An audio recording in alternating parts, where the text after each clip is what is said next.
Bismillahirrahmanirrahim. Alhamdulillah wassalatu wassalamu ala Rasulillah. Amma ba'd. Video kali ini saya membahas tentang kitab At-Targhib jilid kedua. Kalau jilid pertama kita sudah bahas tentang logika, cara berpikir kritis, juga dasar keuangan, dan juga tentang masalah bagaimana menertibkan hidup.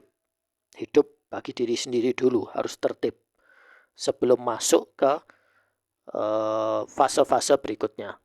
Nah, yang jilid kedua ini yang saya bahas adalah pertama problem solving, yang kedua dasar bisnis, yang ketiga adalah fikih muamalah. Banyak orang muslim atau masih ada sebagian dari mereka itu yang tidak paham tiga dasar ini. Walaupun mereka sudah kuliah, sudah sekolah lama, tapi dia tidak melatih tiga hal ini. Tapi yang dia pelajari adalah ilmu yang dia kotak-kotakkan, dia piksel-pikselkan, dia pecah. Dia belajar ini saja, meninggalkan ilmu ini. Belajar ini saja, meninggalkan ilmu ini. Nah, saya lanjut syarah kitab ini. Pertama, jika kamu memegang jilid 2 ini, berarti kamu sudah menyelesaikan At-Targhib. Bagi yang ingin buku digitalnya bisa hubungi saya. Kalau yang tidak mau beli, ya tidak masalah. Anda bisa akses syarah ini di YouTube.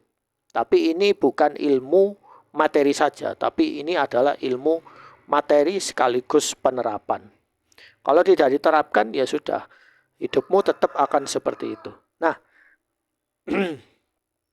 banyak yang memulai tapi tidak menyelesaikan. Kamu sudah membuktikan bahwa kamu serius dengan proses ini. Jilid yang pertama membangun 3 fondasi. Cara berpikir yang lebih jernih, pengelolaan keuangan, lebih terstruktur, dan kebiasaan yang lebih produktif. Semua tentang memperbaiki diri dari dalam. Jilid kedua mengambil semua fondasi itu dan mengarahkannya keluar, ke dunia nyata, tempat masalah harus diselesaikan. Peluang harus dievaluasi dan transaksi harus dilakukan dengan benar. Jadi 3 modul dalam jilid 2 ini sengaja disusun dalam urusan yang spesifik. Problem solving dulu, karena kemampuan menghadapi masalah adalah prasyarat untuk bisnis apapun dan kehidupan apapun. Dasar bisnis kemudian, karena berpikir seperti pengusaha adalah skill yang berguna bagi semua orang. Bukan hanya yang membuka usaha, dan fikih muamalah di akhir sebagai lapisan keberkahan yang memastikan semua yang dibangun di atas fondasi yang halal dan diridhoi. Jadi bukan hanya mencari kekayaan saja, tetapi mencari yang halal. Boleh kaya tapi kayanya dari jalur yang halal. Apakah bisa? Bisa. Ya. Abdurrahman bin Auf bisa. Ya. Talha bin Ubaidillah bisa. Kemudian siapa lagi itu? Para pedagang-pedagang muslim dulu itu bisa. Ya. Dan di zaman ini juga bisa. Ya. Kalau zaman dulu bisa, kenapa sekarang tidak bisa? Intinya, bangun dengan tangan yang benar. Dari bahan yang benar untuk tujuan yang benar. Itulah konstruksi yang sesungguhnya. Kita mulai di bab pertama, modul A, problem solving dan pengambilan keputusan. Ilmu ini penting. Masalah bukan halangan, dia adalah ujian kemampuanmu. Jilid 1 mengajari cara berpikir kritis terhadap informasi dari luar. Ya, seperti yang saya praktekkan tadi di akun Twitter X dan juga di artikel yang dikumpulkan di X. Bagaimana cara kita menghadapinya sendiri. Karena misalnya kalau Anda tanya ke guru atau dosen, Pak, ini soal artikel X ini betul atau salah? Itu tidak bisa nunggu dari mereka, harus dari kita sendiri. Kita yang harus belajar bagaimana cara mengkritisi, menilai, menganalisis apa yang ditulis oleh para netizen di media sosial. Soal Soros, soal globalisme, kemudian soal tarif, ya, dan lain-lain. Pertanyaannya bukan apakah masalah akan datang, karena hidup tidak akan pernah bebas dari masalah. Pertanyaannya bukan apakah masalah akan datang, tapi apakah kamu punya sistem untuk menghadapinya dengan kepala dingin dan langkah yang terstruktur. Orang yang tidak punya sistem problem solving akan selalu reaktif. Panik saat ada masalah datang, mengambil keputusan di bawah tekanan emosi, dan seringkali memilih solusi yang menyelesaikan gejala tapi bukan akarnya. Akibatnya masalah yang sama terus berulang.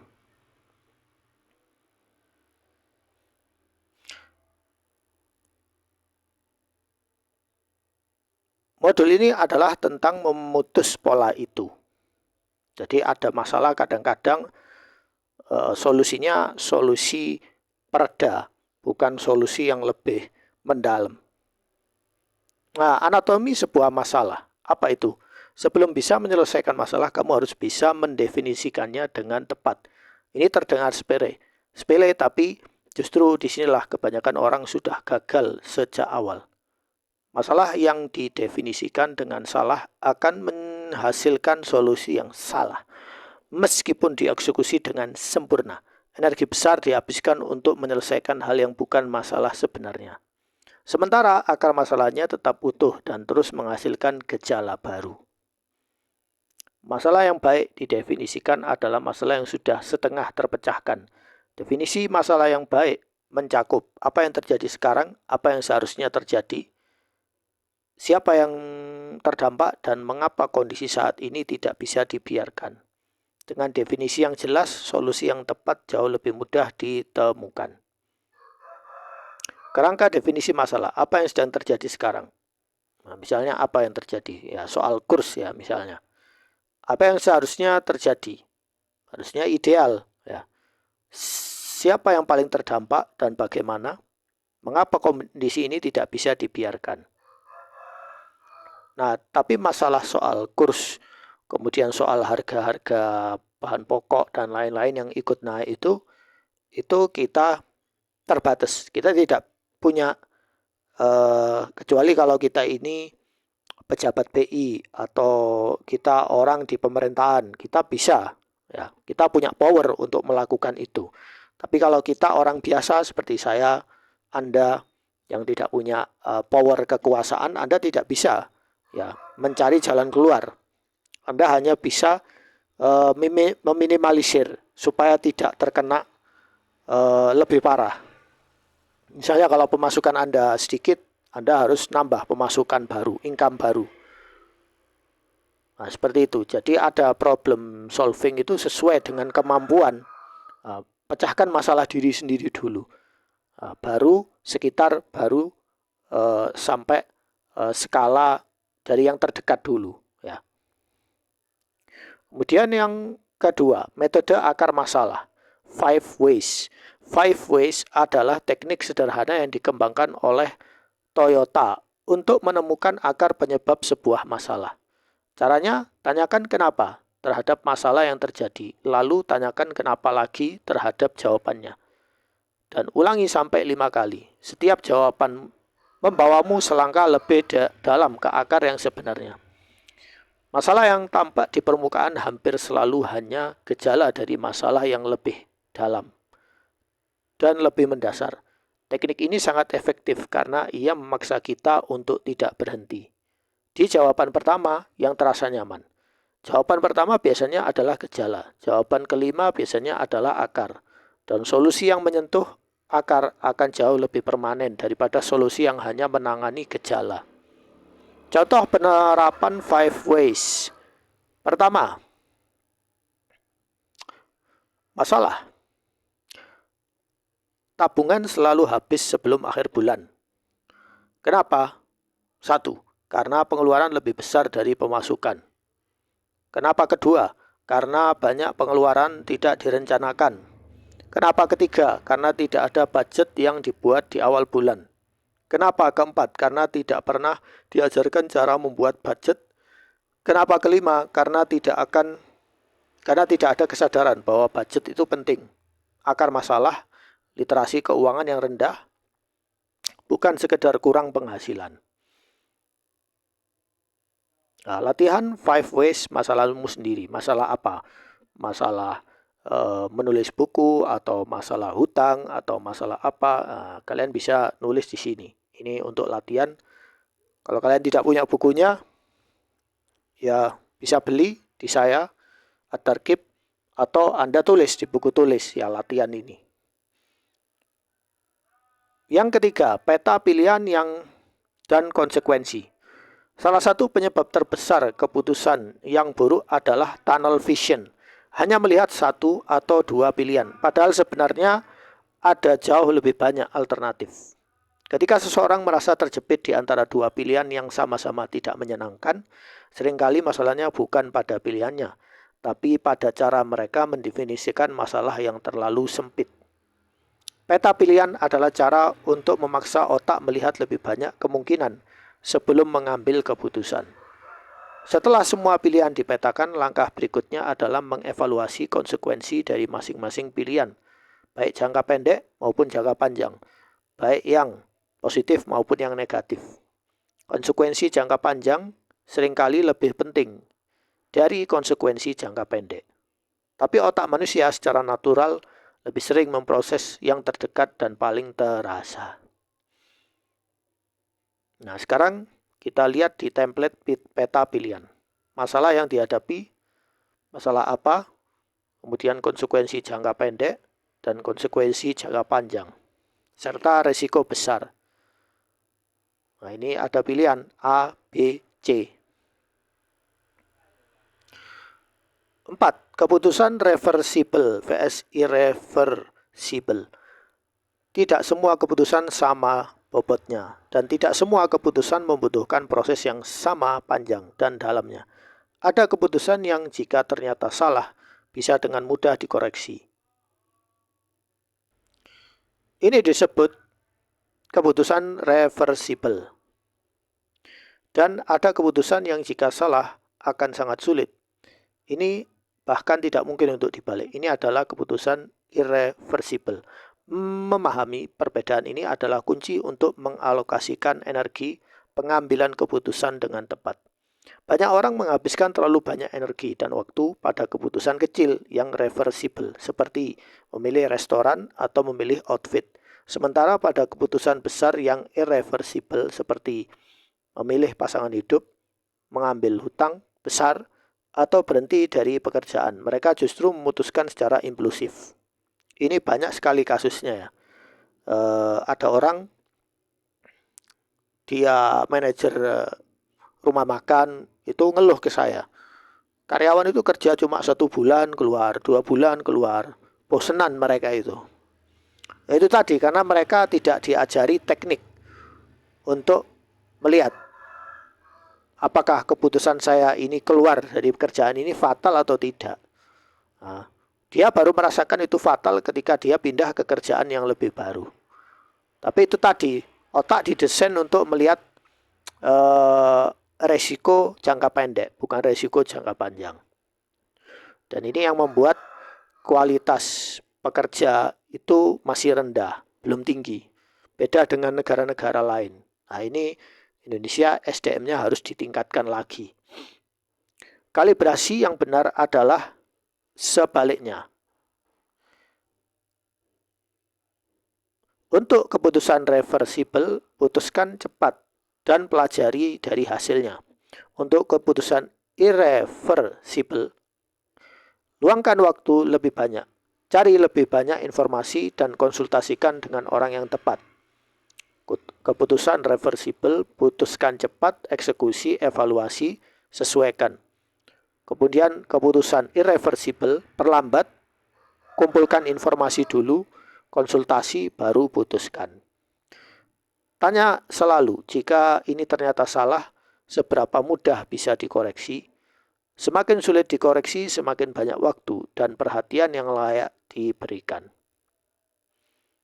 Di klasifikasi keputusan itu bisa ditulis di sini bagaimana. Yang kelima adalah bias kognitif dalam pengambilan keputusan. Otak manusia tidak dirancang untuk pengambilan keputusan yang sempurna. Ia dirancang untuk pengambilan keputusan yang cukup cepat untuk bertahan hidup. Akibatnya otak menggunakan berbagai jalan pintas kognitif yang disebut heuristik.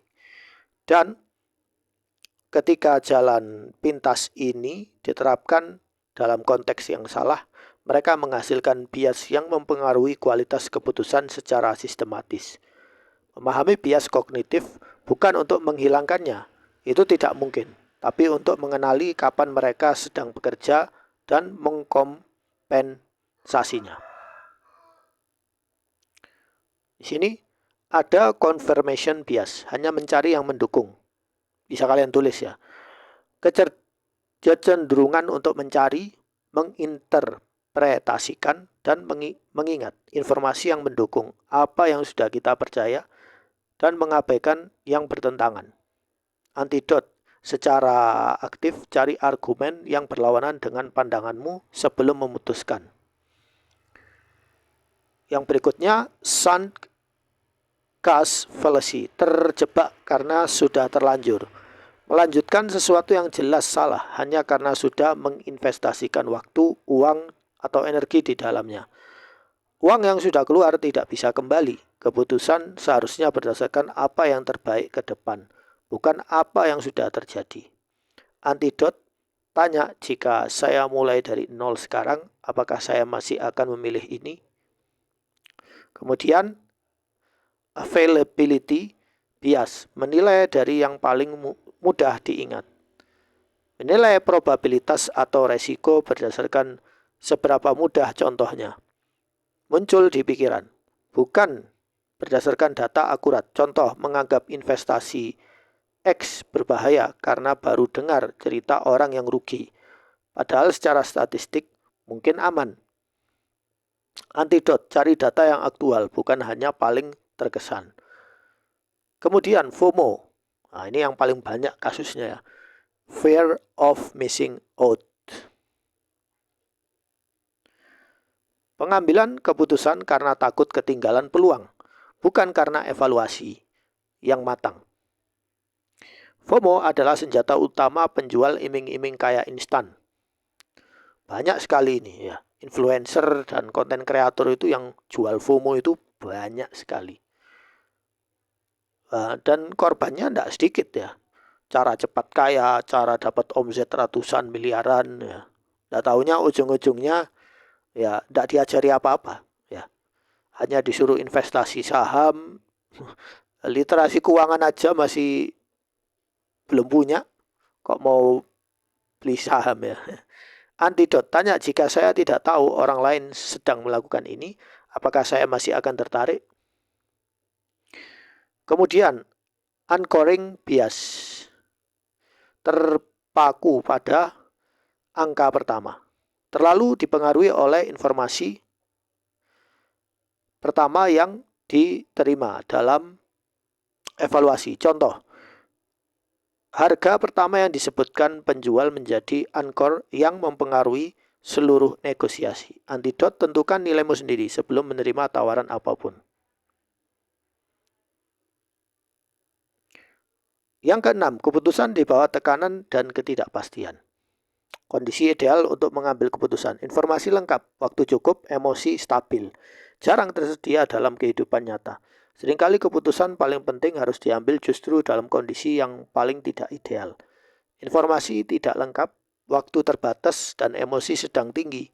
Kemampuan untuk tetap mengambil keputusan yang baik dalam kondisi ini adalah salah satu skill yang paling membedakan orang-orang yang hidupnya maju dari yang terus berputar-putar di tempat. Jadi mengambil keputusan di atas ketidakpastian dan tekanan itu, kalau orang ngerti ilmunya itu levelnya tinggi. Strategi kuncinya bukan mencari kondisi yang sempurna sebelum memutuskan, tapi membangun sistem dan prinsip yang bisa memandu keputusan bahkan ketika kondisi tidak sempurna. Prinsip-prinsip ini harus sudah ditetapkan dalam kondisi tenang, supaya bisa menjadi kompas yang dipegang ketika kondisi sedang tidak tenang. Tetapkan nilai dan prinsip dasarmu dalam kondisi tenang, jadikan kompas saat tertekan. Bedakan tekanan yang nyata dari tekanan buatan yang diciptakan orang lain. Tunda keputusan besar jika sedang dalam kondisi emosi yang ekstrim. Emosi itu merusak fungsi otak, ya, tidak stabil. Cukup informasi yang dibutuhkan, bukan semua informasi yang tersedia. Berani memutuskan dan bertanggung jawab atas hasilnya, termasuk jika salah. Yang ketujuh, ringkasan dan komitmen. Yang sudah dipelajari, cara mendefinisikan masalah dengan tepat sebelum mencari solusi. Teknik 5 Whys untuk menemukan akar masalah yang sesungguhnya. Cara membuat peta pilihan yang komprehensif beserta konsekuensinya. Perbedaan keputusan reversible dan irreversible dan cara menanganinya. 5 bias kognitif utama dan cara mengkompensasinya. Strategi pengambilan keputusan dalam kondisi tekanan dan ketidakpastian. Ya, kasusnya seperti sekarang ini, ya, kondisi keuangan masalah, sulit cari kerja, ya, atau dapat kerja tapi gajinya tidak UMR, tapi butuh duit, mau tidak mau harus kerja. Nah, itu kan harus ada ilmu-ilmu ini pentingnya. Ini akhir dari modul yang pertama. Insya Allah kita akan masuk ke modul B, yaitu modul dasar bisnis wirausaha. Sekian.